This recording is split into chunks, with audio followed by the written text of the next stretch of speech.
는 없을 것입니다. 감사합니다.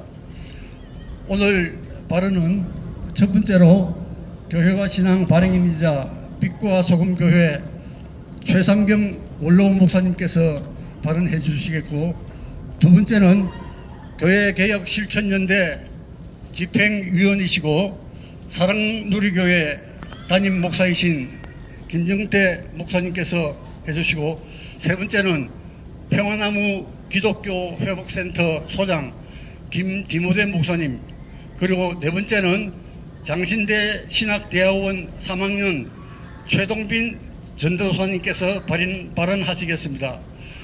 최상경 목사님께서 발언해 주시겠습니다.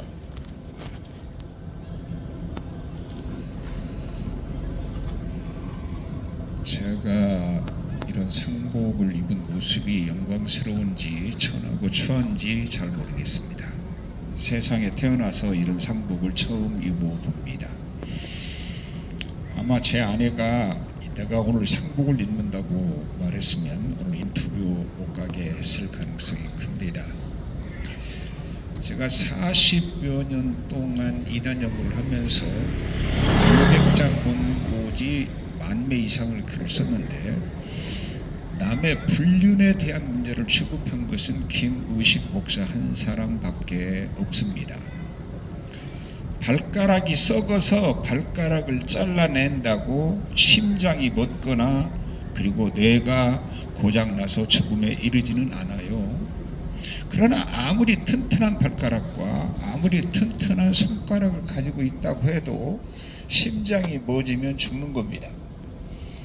아리스토텔레스는 국가의 제일 상위 개념을 정치라고 말합니다. 왜냐하면 정치 속에는 법률도 있고, 정치 속에는 교육도 있고, 정치 속에는 경제도 있고, 그리고 모든 것들이 다 포함되어 있다, 그런 뜻입니다. 그러니까 정치 하나가 부패했다는 말은 정치인만 부패한 게 아니라 정치가 부패했다면 그 안에 있는 교육도 정치, 경제, 사회, 문화 모든 것들이 다 부패한다는 말입니다. 선지서에 보면 이스라엘 백성들이 부패할 때 하나님이 심판을 예언하시는데, 그 심판을 예언하실 때 부패한 시대의 가장 대표적인 죄를 법조인들의 죄를 지적합니다. 왜냐하면 법이라고 하는 것은 원래가 약자를 돌보고 그리고 그 땅에 의를 이루기 위해서 존재하는 겁니다. 강자는 자기를 법이 없어도 지킵니다. 그런데 법이 굽어서 힘 있는 사람 편에 서고 법이 돈과 인맥, 혈맥에 의해서 굽는다는 말은 그 땅에 억울한 사람들이 많아진다, 그런 뜻입니다. 그렇다면 이번 이 통합 측의 김의식에 대한 결정을 볼 때 마치 우리 교단이 죽어 있고 한국교회가 죽어가는 신호처럼 보인다는 점입니다. 왜냐하면 제일 처음에는 김의식 목사가 자기는 무인텔 같은 거 전혀 모른다고 말했습니다. 그래서 나중에 여기 계신 한 분이 그 사진 하나를 찍어서 무인텔 앞에 나오는 사진 가지고 왔더니 이건 조작됐다고 했습니다. 그 다음에 동영상이 나가니까 그때는 상담하러 갔다 그랬습니다. 그런데 본인과 그 교회 대표자인 이주영 장로가 대화할 때 뒷조사를 몇 번 했는가 하면 10번 넘게 했다고 그랬습니다. 그런데 그 10번 넘게 무인텔에 가야 하는 것에 대해서는 아직 아무런 변명도 하지 않았습니다. 첫째는 그때마다 말이 달라졌다는 것이고요. 그때마다 임기응변적으로 거짓말을 했다는 말입니다. 만일 상담하러 갔다면 끝까지 상담이라고 말하고 무인텔을 갔지만 상담하러 이렇게 했겠다고 말이야 옳습니다. 무인텔도 모르고 사진은 조작됐다고, 그리고 동영상이 나오니까 이제는 상담하러 갔다, 이렇게 말을 했습니다. 옳은 일은 아니라고 오늘의 입장에서 말하지만, 제가 어렸을 때 다방에 갔다고 들어갔다고 목사님이 치리를 당하기도 합니다. 그런데 성도와 함께 무인텔을 10번씩 드나드는 사람에게 죄가 없다는 말입니까? 더 기가 막힌 사실, 제가 들어본 바에 의하면 재판국에 모였을 때 14명 중에 단 한 명도 김우식이는 죄가 없다, 김우식이를 살리는 것이 옳고 죄가 없기 때문이라고 말한 사람은 한 명도 없었다는 겁니다. 모두가 다 치리해야 된다고 주장하고 침묵하고 말하지 않았다는 겁니다. 근데 투표를 하고 나니까 7대 6이 나오고 한 사람은 세모표를 찍어서 한 표 더 많이 나왔지만은 8표가 못 돼서 기각되고 말았다, 그런 뜻이거든요. 자, 우리는 지금 절대절명의 어려운 국가적 위기와 또 따라서 제일로 이 국가적 탄핵의 위기가 우리 기독교에게 주는 피해가 제일 큰 것으로 보여집니다. 그렇다면은 그런 헌재도 누가 찬성하는지 누가 반대하는지 무기명을 하지 않습니다. 국회도 마찬가지입니다. 적어도 14명 중에서 이번에 6표 반대하고 무효표를 만든 7분들은 반드시 고백해야 합니다. 나는 왜 이렇게 했는가? 그리고 그 말을 반드시 확인해야 합니다. 왜냐하면 이렇게 중요한 문제를 드러내지 않고 무기명으로 해서 숨기고 다른 이유, 다른 목적으로 만든 것은 결국 기독교가 자체 내에 자정 능력이 전혀 없다는 것을 증명한다는 점입니다. 제가 볼 때 천주교 신부도 저 불교의 중도 다 여자 문제가 있었습니다. 돈 문제 없는 곳 아무데도 없습니다. 문제는 어디 있는가 하면 그 단체와 집단이 자정 능력을 가졌느냐 못 가졌느냐가 제일 중요한데, 언제부턴가 기독교는 자정 능력을 상실해 버렸다는 겁니다. 아마 이번 총회 우리 교회관에서 재판국을 없애야 된다. 왜? 자기가 지면은 승복하지 않고 반드시 그걸 가지고 세상 법정으로 또 갑니다. 그러니까 구태여 둘 필요가 없는데, 우리는 제가 볼 때 법에 대해서도요, 옛날의 법조인과 지금의 법이 많이 달라져요. 또 법조인 생활을 20년 30년 하신 분들이 자기가 30대 40대 젊어서 한 판단에 대해서 후회스러운 부분이 많다는 겁니다. 그런데 목사가 언제 법을 합니까? 나는요, 목회 37년 하는 동안에 단 한 번도 노예 법정에 가거나 고소권이 생기거나 총회에 가는 일이 없습니다. 참석해 본 일도 없습니다.